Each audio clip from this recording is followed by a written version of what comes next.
Chapter 4. Path of Meditation. A Karm Yogi is also a renunciant. The Supreme Bhagwan said, "One who performs the prescribed duty without seeking its fruit only for personal enjoyment, is a renunciant, Samnyasi, and a Karm Yogi.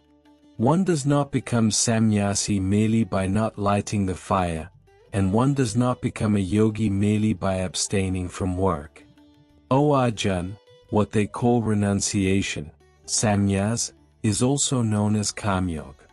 No one becomes a Karm Yogi who has not renounced the selfish motive behind an action." A definition of Yog and Yogi. For the wise who seeks to attain Yog of meditation or calmness of mind, Karm Yog is said to be the means. For the one who has attained Yog, the calmness becomes the means of self-realization. A person is said to have attained yogic perfection when one has no desire for sensual pleasures or attachment to the fruits of work, and has renounced all selfish motives behind any action.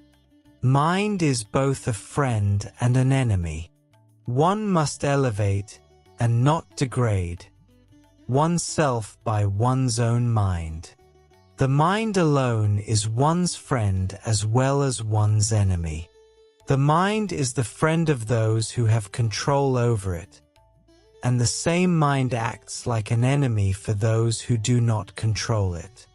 One who has control over the lower self, the mind and senses, is tranquil in heat and cold, in pleasure and pain, and in honor and dishonor, and remains ever steadfast with the Supreme Self. A person is called yogi who has both self-knowledge and self-realization, who is calm, who has control over the mind and senses, and to whom a clod, a stone, and gold are the same. A person is considered superior who is impartial towards companions, friends, enemies, neutrals, arbiters, haters, relatives, saints, and sinners. Techniques of meditation.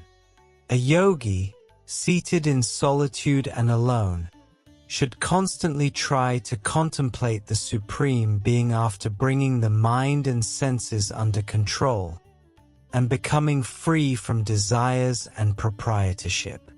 One should sit on his or her own firm seat that is neither too high nor too low, covered with dry grass, a cloth, one over the other, in a clean spot.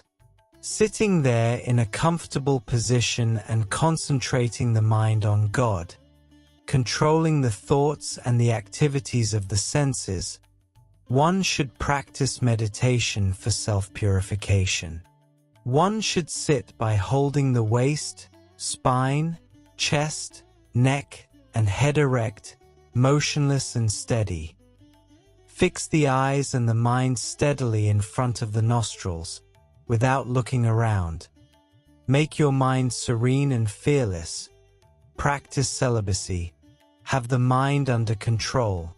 Think of me, and have me as the supreme goal. Thus, by always practicing to keep the mind fixed on me, the yogi whose mind is subdued attains peace of nirvana and comes to me. This yog is not possible, O Arjun, for the one who eats too much or who does not eat at all, who sleeps too much or who keeps awake. But for the one who is moderate in eating, recreation, working, sleeping, and waking, the yog of meditation destroys all sorrow. A person is said to have achieved yog, the union with the eternal being, when the perfectly disciplined mind becomes free from all desires and gets completely united with God in Samadhi, trance.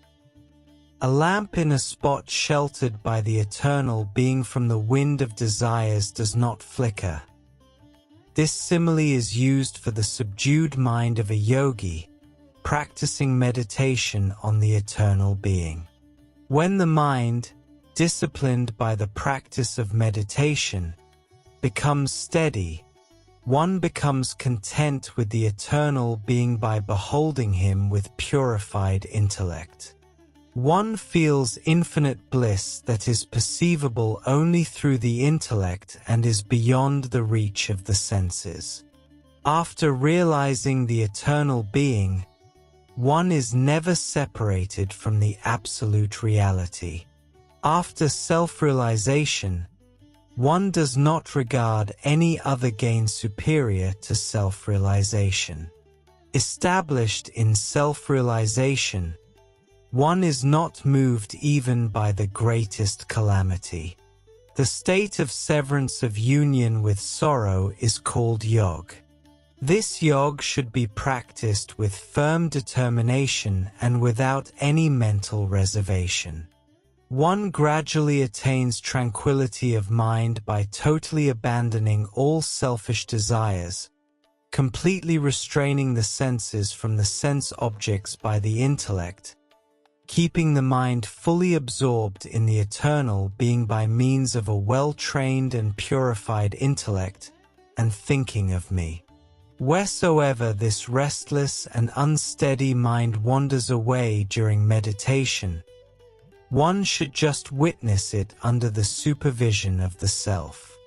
Who is a yogi? Supreme bliss comes to a self-realized yogi, whose mind is tranquil, whose desires are under control, and who is free from sin or faults. Such a sinless yogi, who constantly engages his or her mind and intellect with the eternal being, easily enjoys the infinite bliss of contact with God.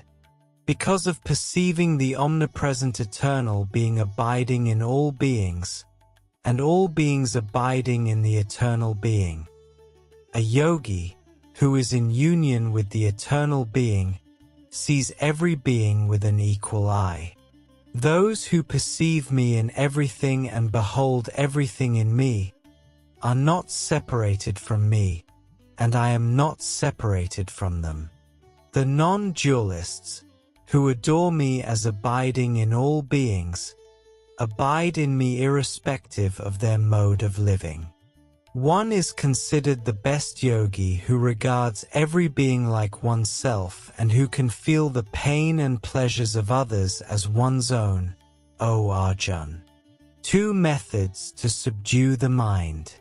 Arjun said, O Krishna ji, you have said that the Yog of meditation is characterized by the calmness of mind, but due to restlessness of mind, I do not perceive the steady state of mind.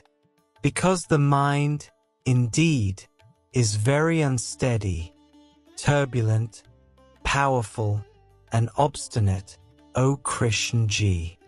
I think restraining the mind is as difficult as restraining the wind.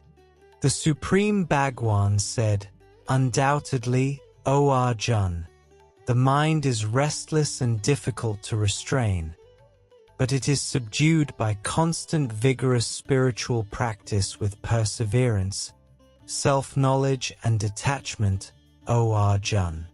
In my opinion, Yog is difficult for the one whose mind is not subdued. However, Yog is attainable by the person of subdued mind by striving through proper means. Destination of unsuccessful yogi.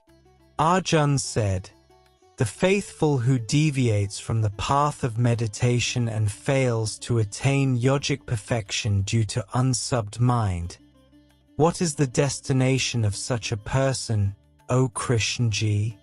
Does he not perish like a dispersing cloud, O Krishna ji, having lost both worldly and heavenly pleasures, supportless and bewildered on the path of self-realization?